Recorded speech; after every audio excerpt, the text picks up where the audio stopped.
नोंथांमोनावहाय दिनैहाय मा हाबाफारि लादोंमोन दा नोंथाङा मिडियानि सिगाङाव मा बुंगोन?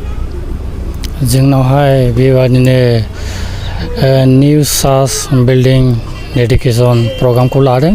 बेखौ अर्गेनाइजेसन खालामदों कासाइबारि चार्च कमिटिया आरो बे चार्च कमिटिया बे निउ चार्च बिल्डिं अपेनिंखौहाय जोङो गोबाव समनिफ्राय बेबादि प्लानिं खालामबोदों।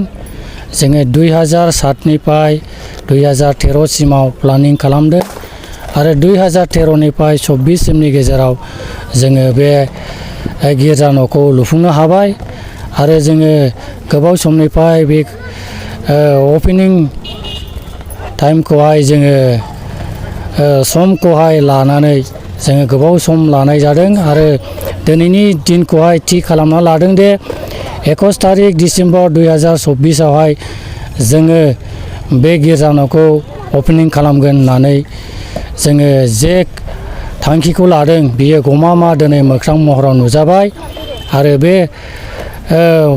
अपेनिंखौहाय दिनैहाय खालामनाय जाबाय आरो फुंनिफ्राय लानानै जोङो दासिम 2टा बाजिसिम जोङो बे प्रग्रामखौ खालामनाय जाबाय आरो बेयाव गोबां जोंनि सार्केलनि मानगोनां आलासिफोर फैदों आरो सार्केलनि आलासिफोरखौ लानानैनो जोङो बे प्रग्रामखौहाय खालामनाय जादों।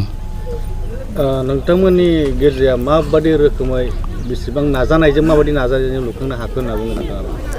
जोङोथ' बे गिर्जाखौहाय मण्डलियारिफोरनि हेफाजाबजों अनसुंथाइ होनायजों जोङो बे गिर्जाखौ लुफुंनाय जादों आरो जोङो ओरैबादि ख्रिस्ट' सिबियारि बिदा फंबाय मण्डलियारिफ्रा ओरैबादि हेफाजाब होबाय जोंखौ मान्थलि क्वार्टारलि बेबादिनो गावजों गाव हेफाजाब होज्लायनाय आरो गावजों गाव दान होज्लायनायजों बे गिर्जा न'खौ लुफुंनाय जादों। जोङो रावनावबो माबा मोनसे मोनदेरनाय एबा माबा मोनसे लानानै जोङो बे गिर्जा न'खौ लुनाय जायाखै।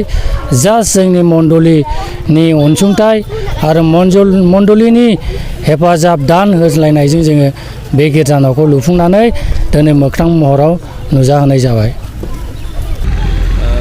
गाहाय आलासि महरै सोरखौ हांख्रायनाय जायाखै? जोङो गाहाय आलासि महरै जोङो गुबुनखौहाय हांख्रायनाय जायाखै। जोंनि सार्केलनि गेजेरावनो 3 रेभारेन्डफोर दङ।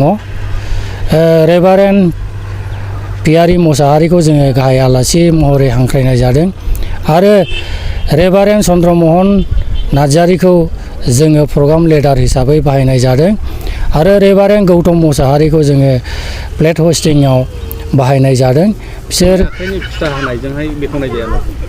फिथा हानाया जोङो बारग' बिशप नित्यानन्द बरगयारि बेखौहाय जोङो चार्च अपेनिं फिथा हास'नायावहाय बिथांखौ प्रग्रामाव होनानै बिथांनि दुवारै जोङो गिर्जाखौ बेखेवनाय जादों।